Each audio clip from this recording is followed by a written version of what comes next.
everywhere. Preparedness is the key in every aspect. In this video, we're going to share some strategies on how to survive and what are the best things to do before, during, and after a flood. Flooding. Flooding happens when water overflows into an entire city. This can ruin homes, streets, and lives. Before a flash flood, you should avoid building in a floodplain unless you elevate and reinforce your home.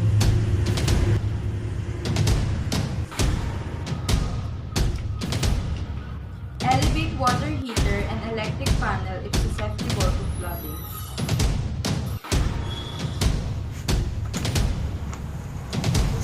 Install check barriers and sewer traps to prevent floodwater from backing up into drains of your home.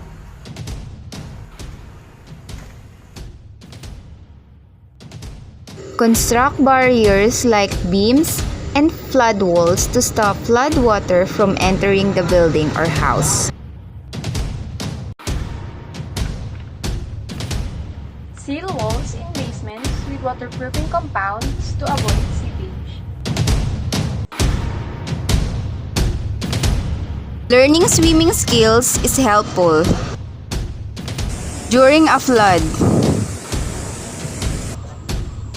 Listen to radio or television for information.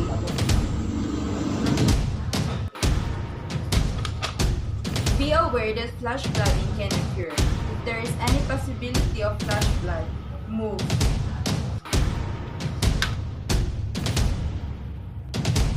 Be aware of streams, drainage channels, canyons, and other areas known to flood suddenly.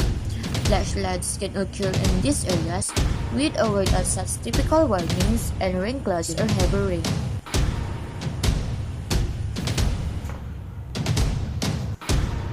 Secure your home. If you have time, bring it outdoor furniture. Move essential items to an upper floor. Turn off utilities at the main switches or valves if instructed to do so. Disconnect electrical appliances. Do not touch electrical equipment if you are wet or standing in water. If you have to leave your home, remember these evacuation tips. Do not walk through moving water. 6 inches of moving water can make you fall. If you have to walk in the water, walk where water is not moving. Use a stick to check the firmness of the ground in front of you. Do not drive into flooded area. If floodwaters rise around your car, abandon the car and move to higher ground. If can do so safely. After a flood. Listen for news report to learn whether the community's water supply is safe to drink. Avoid floodwaters. Water may be contaminated by oil, gasoline, or raw sewage. Water may also be electrically charged by underground or down power lines. Avoid moving waters. Be aware of areas where floodwaters have set. Roads may have weakness and could collapse under the weight of a car. The big things that you have to do after the flood is stay away from down power lines and important power cords. Return home only when authorities indicate it is safe.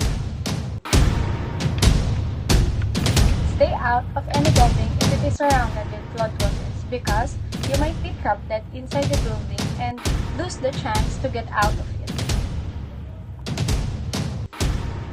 Clean and disinfect everything that got wet.